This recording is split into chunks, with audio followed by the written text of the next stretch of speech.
दोस्तों, आज की इस वीडियो में फिर से हम अपने वेब ऐप की सीरीज़ के क्रम को आगे बढ़ाते हैं दोस्तों। और जहां से हमने अभी प्रीवियस पार्ट में कंप्लीट किया था, जिसमें मैंने आपको फॉर ईच बताया था, उसके बाद से आगे की क्रम को हम जारी करते हैं। और आज जो मैं आपको बताऊंगा डिप्लॉय में वो जो तीन ऑप्शन आते हैं, वो ऑप्शन क्या हैं और ये किस तरीके से काम करते हैं, वो सारी चीज़ें आज की इस वीडियो में मैं पूरा डिटेल में आपको समझाऊंगा, जिससे आपके सारे कॉन्सेप्ट जो होता है क्लियर हो जाएंगे दोस्तों। तो वीडियो को स्टार्ट करूं दोस्तों, उससे पहले मैं आपको अपना इंट्रोडक्शन देता हूं। मेरा नाम है अमित और मैं आप सभी का स्वागत करता हूं आपके अपने चैनल टेक ज्ञान अमित में। दोस्तों, वीडियो अच्छी लगेगी तो प्लीज़ वीडियोस को लाइक कर लीजिएगा, चैनल को सब्सक्राइब कर लीजिएगा, बेल आइकन जरूर दबाइएगा। साथ ही साथ दोस्तों, यदि ये वीडियो मेरे फेसबुक पेज पर देख रहे हो तो उसे भी लाइक कीजिए। तो दोस्तों, विदाउट टाइम वेस्ट किए वीडियो को करता हूँ मैं स्टार्ट। वीडियो को समझने के लिए सीधे चलते हैं अपने ऐप्स के क्रिएटर के अंदर। यहाँ पर देखिए, हमने अपना गूगल सीट ओपन कर लिया है और यहाँ पर हमने ऐप्स के क्रिएटर के अंदर आ जाते हैं। ये वही जो कोड है जो कि मैंने आपको प्रीवियस वीडियो में बताया था, जिसमें हमने आपको फॉर ईच वगैरह किस तरीके से काम करता है, वो सारी चीज़ें हमने आपको बताया था। तो चलिए, यहाँ पर देखिए ऑप्शन भी ओपन नहीं था, तो खैर यहाँ पे मैं दोबारा से डिप्लॉय पे, जैसे कि मैंने आपको स्टार्टिंग में बताया कि हम डिप्लॉय को आज पूरी तरीके से समझ लेंगे कि डिप्लॉय में जो ये तीन तरीके का ऑप्शन हमें देखने को मिलता है, new deployment, manage deployment, test deployment actually है क्या। तो ये सारी चीज़ें एक एक करके हम देखेंगे। फिलहाल अभी हम चलते हैं सबसे पहले, तो अगर मैं यहाँ पे चलता हूँ, मैं सबसे पहले इसको न्यू डिप्लॉयमेंट करता हूँ। और न्यू डिप्लॉयमेंट करने के बाद यहाँ पर आपको नीचे चले आना है और यहाँ से आपको डिप्लॉय कर लेना है।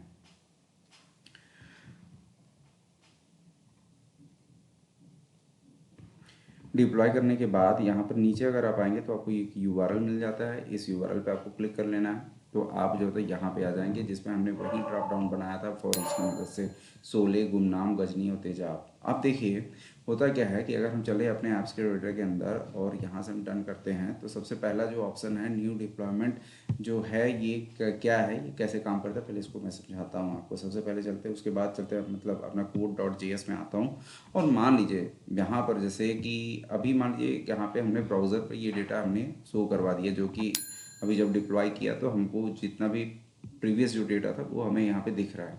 तो अभी हम यहाँ पे क्या करते हैं कि हम अपने चलते हैं यहाँ अपनी कोड के अंदर, यहाँ पे कुछ अपडेट करते हैं, जैसे कि कुछ और मूवी का नाम डाल देते हैं, जैसे डाल देते हैं, डाल दीजिए कोई भी डॉन डाल देते हैं सपोज एक एग्जांपल के रूप में, इसमें यहाँ पे डालते हैं। और अब मैं यहाँ पे चलूँ तो देखिए, यहाँ पे अगर मैं चलूँगा और मान लीजिए मैं इसको एक बार रिफ्रेश कर लेता हूँ, रिफ्रेश करने के बाद अगर मैं यहाँ पे चलूँ तो देखिए, वो जो डेटा अभी हमने ऐड किया था डॉन, वो यहाँ पे ऐड नहीं हुआ। और जबकि हमने डेटा को रिफ्रेश कर लिया, तो हमारा जो ये पहला जो ऑप्शन है जो कि न्यू डिप्लॉयमेंट है, अगर आप न्यू डिप्लॉयमेंट करते हैं, जो कि आपको पहली बार तो करना ही पड़ेगा, न्यू डिप्लॉयमेंट आप जब करेंगे तो उसमें आपको करने के बाद अगर आप जो होता है डेटा में कोई भी चेंजेस करते हैं, तो वो आपको रिफ्रेश करने के बाद जो होता है आपको अपडेट, वहाँ मतलब वो जो अपडेशन आपने की है कोड के अंदर, वो नहीं दिखाई पड़ेगा। जो भी चेंजेस करेंगे वो आपको ब्राउज़र पर रिफ्लेक्ट नहीं होगा, यदि आप न्यू डिप्लॉयमेंट करते हैं।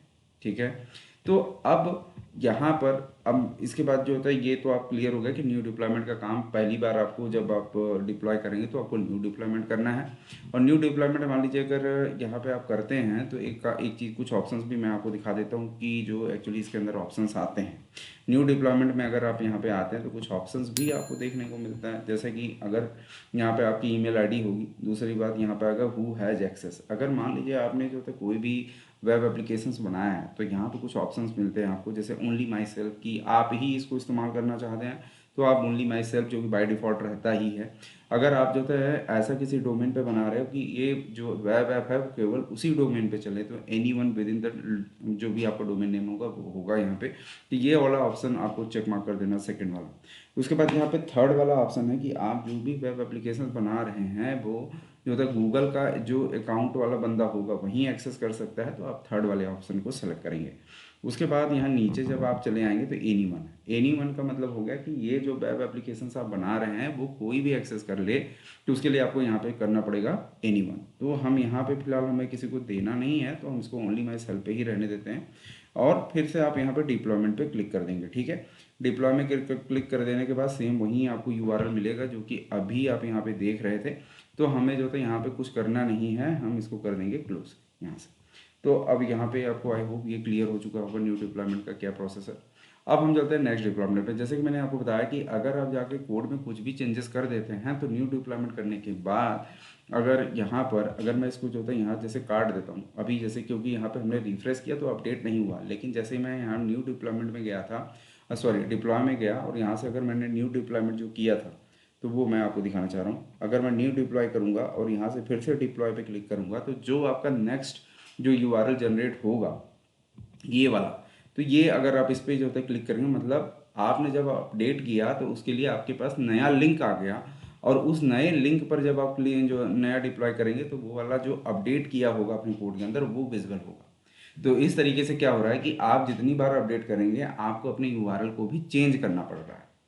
तो इसके लिए हम यहाँ पे क्या कर सकते हैं, इसके लिए जैसे कि अब हमें जो होता है बार बार हम क्या हो रहा है कि हमारा यूआरएल जो होता है बार बार चेंज हो रहा है। तो इससे बचने के लिए हमें यहाँ पे जैसे मान लीजिए अभी मैं दोबारा जाता हूँ और यहाँ पे जैसे मैं लिख देता हूँ कोई और एक मूवी का नाम, जैसे मैं लिख देता हूँ रेस, ठीक है, रेस मूवी यहाँ पे लिख दिया। और यहाँ पर देखिए अगर मैं दोबारा से जाऊँ और ब्राउज़र को अगर रिफ्रेश कर देता हूँ यहाँ पे देखें तो वो जो अपडेट होगा वो यहाँ पे रिफ्लेक्ट नहीं हो रहा है, यहाँ पे देख रहे हैं वो अपडेट नहीं आया मेरे पास। अब उसके लिए क्या कर सकते हैं कि अगर आप जो होता है बार बार जो होता है चीज़ें जो होता है चेंज हो रही हैं या फिर आपके कोड में कुछ भी आप चेंजेस करें तो आपको यूआरएल चेंज ना हो, उसके लिए आपको जाना पड़ेगा मैनेज डिप्लॉयमेंट के अंदर। मैनेज डिप्लॉयमेंट में यहाँ पर अभी तक जितने भी चेंजेस किए हैं वो आपको यहाँ देखने को मिल रहा है। तो इस जो मैनेज चेंजेस में यहाँ पर आपको एक पेंसिल आइकन देखने को मिल जाएगा, इस पर आपको आना है और यहाँ से आपको जो वर्जन है उसको जो होता है सेलेक्ट कर लेना है न्यू वर्जन, और यहाँ पर आपको एक डिस्क्रिप्शन दे देना जो भी आप लिखना चाहें। यहाँ पे जैसे मैंने लिख दिया 1 वर्जन है इसका जो होता है वर्जन 107। उसके बाद यहाँ से आपको डिप्लॉय करना है तो आपका जो यूआरएल यहाँ पर है, ये जो आप यूआरएल देख रहे हैं यहाँ पे, ये आपका यूआरएल यहीं रहेगा, मतलब आपका यूआरएल चेंज नहीं होगा। और यहाँ से आपको सेम यहाँ पे सिर्फ डन कर देना है और यहाँ पे जाना है अपने ब्राउज़र को रिफ्रेश कर देना है सिंपली। तो यहाँ से आप अगर जाएंगे तो देखिए वो जो रेस मूवी था वो आपका जो अपडेट किया था वो आपके यहाँ डेटा में रिफ्लेक्ट होने लगा। मतलब ये क्या हुआ, जब आपने मैनेज डिप्लॉयमेंट में क्लिक किया तो यहाँ पर आपको यूआरएल चेंज करने की ज़रूरत नहीं पड़ रही है, बस आपको वहाँ पे जाना है और यहाँ पर अपने जो भी न्यू वर्जन होगा उसको सेलेक्ट करना है और यहाँ पर अपने वर्जन का जो नाम होगा वो आपको दे देना है। अब चलिए यहाँ पर हम चलते दोबारा से code.js में जाऊँ और मैं यहाँ पर अगर मैं यहाँ से वापस जाऊँ और यहाँ पे मान लीजिए कोई एक और मूवी का नाम ले लेता हूँ, जैसे कि मैं एक और नाम ले लेता हूँ, जैसे ले लेता हूँ धूम, ठीक है, धूम ले लिया। अब दोबारा से देखिए अगर मैं यहाँ पे जा रहा हूँ तो अगर मैं रिफ्रेश भी कर दूंगा तो ये रिफ्लेक्ट नहीं होगा। तो यहाँ पर आप जाएंगे तो ये रिफ्लेक्ट नहीं हुआ। तो इसके लिए दोबारा से हमें क्या करना पड़ेगा, हमें बार बार नया लिंक नहीं जनरेट करना है, हमें वापस से मैनेज डिप्लॉयमेंट में जाना है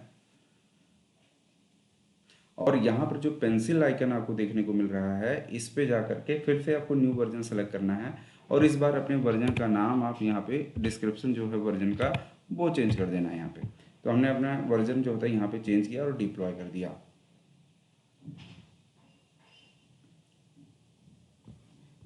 तो अभी आपका जो यूआरएल है ये दोबारा मतलब हमें चेंज करने की ज़रूरत नहीं पड़ रही है। हम बस यहाँ पे क्या हो जा रहा है हमारा, यहाँ पे हमारा वही यूआरएल पर जो भी डेटा हमने अपडेट किया है वो हमें रिफ्लेक्ट होने लगता है। तो आई होप आपको ये समझ में आ गया कि मैनेज डिप्लॉयमेंट क्या काम करता है।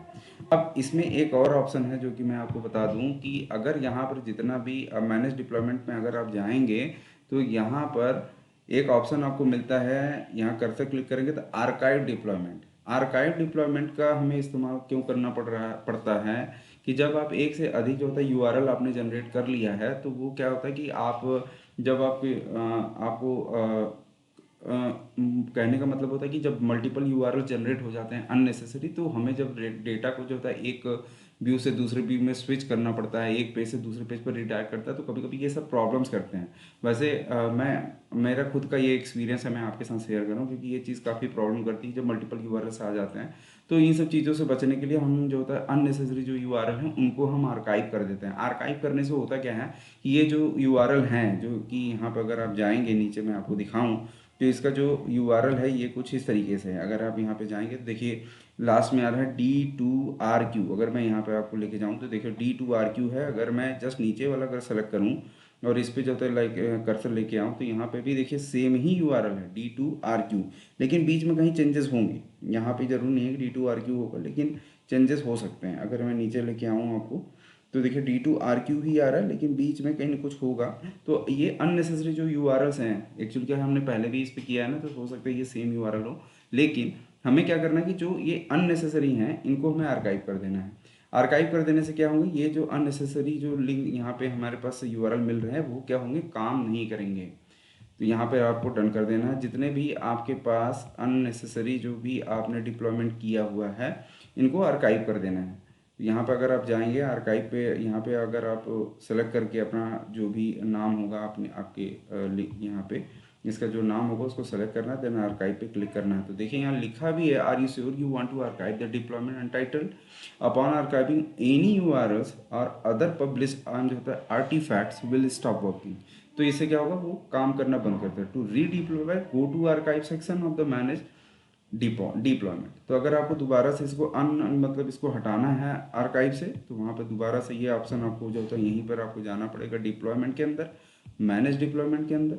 और जितने भी आर्काइव किया होगा आपने वो नीचे आपको देखने को, देखिए आर्काइव सेक्शन यहाँ पर खुल गया है। अगर आप इनको अनआर्काइव करना चाहते हैं तो यहाँ से आपको क्या करना पड़ेगा, तो यहाँ पर दोबारा से इस पर क्लिक कर देना है और यहाँ पर ये देखिए आपका जो डेटा है वो आर्काइव से हट जाएगा। मैं इसको यहाँ कैंसिल कर देता हूँ फिलहाल। तो अब यहाँ पे आपको जाना है दोबारा से डिप्लॉयमेंट, जो कि थर्ड ऑप्शन है टेस्ट डिप्लॉयमेंट। इसका क्या इफेक्ट होता है, ये क्या काम करता है, ये भी हम समझ लेते हैं। टेस्ट डिप्लॉयमेंट में बेसिकली क्या होता है कि जैसे मैं अगर आपके ब्राउज़र को जो होता है, ये जो अभी लिंक हमने बनाया हुआ है जिसमें हमें क्या करना पड़ रहा है, बार बार टेस्ट जो भी चेंजेस कर रहे हैं, तो उसके लिए हमें मैनेज डिप्लॉयमेंट में जा करके वहाँ पर न्यू वर्जन को सेलेक्ट करके उसमें डिस्क्रिप्शन डालना पड़ता है, देन हमें सेव करते हैं। तो हमारा जो पहले से ही बना लिंक है वो अपडेट हो रहा है। तो अगर आप जो है कोई भी कोड बना रहे हैं और बार बार जो है चीज़ें अपडेट कर रहे हैं कोड के अंदर, और उसके बाद फिर जा कर के वहाँ से बार बार मैनेज डिप्लॉयमेंट करना पड़ रहा है, तो इन सब चीज़ों से बचने के लिए ज़्यादा बेहतर होगा कि अगर आप कोड को जो होता है डेवलपमेंट फेज़ में है तो यहाँ पर आपको एक ऑप्शन मिल जाता है टेस्ट डिप्लॉयमेंट का। इसको आप यहाँ पे कर लीजिए और नीचे चले आना है आपको, और यहाँ पर आपको वो एक लिंक मिल जाएगा जिसके लास्ट में यहाँ पर आपको DEV मिलेगा। DEV का मतलब होता है ये डेवलपमेंट फेज में मतलब होता है आपको बार बार इस यूआरएल को रिफ्रेश मतलब चेंज करने की ज़रूरत नहीं होती है। जब भी कुछ नए चेंजेस करेंगे बस आपको रिफ्रेश कर देना है, आपका डेटा जो भी अपडेट किया होगा वो आपको ब्राउज़र पर रिफ्लेक्ट होने लगता है। तो एक मैं आपको यहाँ करके भी दिखा देता हूँ। तो यहाँ पर आपको जाना है और यहाँ पर आपको जैसे मैंने यहाँ पे लिख दिया धूम 3 लिखा और देन सेव किया। तो यहाँ पर अगर मैं आपको लेके चलूँ तो अभी आप यहाँ पे देखिए धूम ही है, और जैसे ही मैं यहाँ पे ब्राउज़र को रिफ्रेश करूँगा तो वो जो अपडेट किया है हमने डेटा में वो हमें यहाँ ब्राउज़र पे भी दिखने लगेगा। तो ये ज़्यादा बेहतर होता है कि जब आप डेवलपमेंट फेज़ में रखें तो आप वहाँ पे जो होता है इसका जो यूआरएल जो DEV वाला है वो आप सेलेक्ट करके रखें, क्योंकि इसमें क्या होगा बार बार यूआरएल चेंज करने की ज़रूरत नहीं होगी। इसके लिए आपको यहाँ पे क्या करना पड़ेगा, टेस्ट डिप्लॉयमेंट। और जब आप ये जो होता है ऐप बना लिया आपने, बना करके किसी दूसरे यूज़र को आप जो होता है देना है, तो वहाँ पर आपको न्यू डिप्लॉयमेंट वाला जो ऑप्शन है इसको सेलेक्ट करके वहाँ पे यूज़र को देना है। इससे होगा क्या कि आपका जो होता है वहाँ पर आसानी से जो होता है यूज़र जो होता है उसको एक्सेस कर सकता है, मतलब उसको अलग से परमिशन लेने की ज़रूरत नहीं पड़ेगी। अगर आप ये वाला जो यूआरएल है टेस्ट डिप्लॉयमेंट का अगर आप जो होता है किसी अदर यूज़र को आप देते हैं तो वो जो है इस यूआरएल को एक्सेस नहीं कर सकता। क्यों नहीं कर सकता, क्योंकि ये यूआरएल तभी काम करता है जब आपने उस यूज़र को सीट पर भी एक्सेस दिया होगा। अगर आपने यहाँ पर जो है उसको अगर एडिट राइट नहीं दिया होगा तो ये वाला यूआरएल उस पर काम ही नहीं करता। इसके लिए अगर आप जो है चाहते हैं कि अदर यूज़र भी इसका इस्तेमाल करें तो यहाँ पर आपको न्यू डिप्लॉयमेंट में जा करके जो लास्ट में EXEC जो नाम का जो नेम आता है यूआरएल के अंदर, वो वाला यूआरएल आप जो होता है दूसरे यूज़र को देंगे जिससे कोई भी यूज़र आपके एप्लीकेशन को एक्सेस कर सके। तो यहाँ पर अगर आप जाएंगे दोबारा से मैं आपको वो लिंक दिखा देता हूँ जिसके अंदर EXEC को लिख करके आता है, जिससे आपको पहचान में आ जाएगी कि ये वाला जो देख रहे हैं लास्ट में EXEC यहाँ लिखा हुआ है, यही यूआरएल आपको जो होता है देना होगा जब आप जो होता है किसी दूसरा पर्सन को अगर आप अपना एप्लीकेशन देंगे।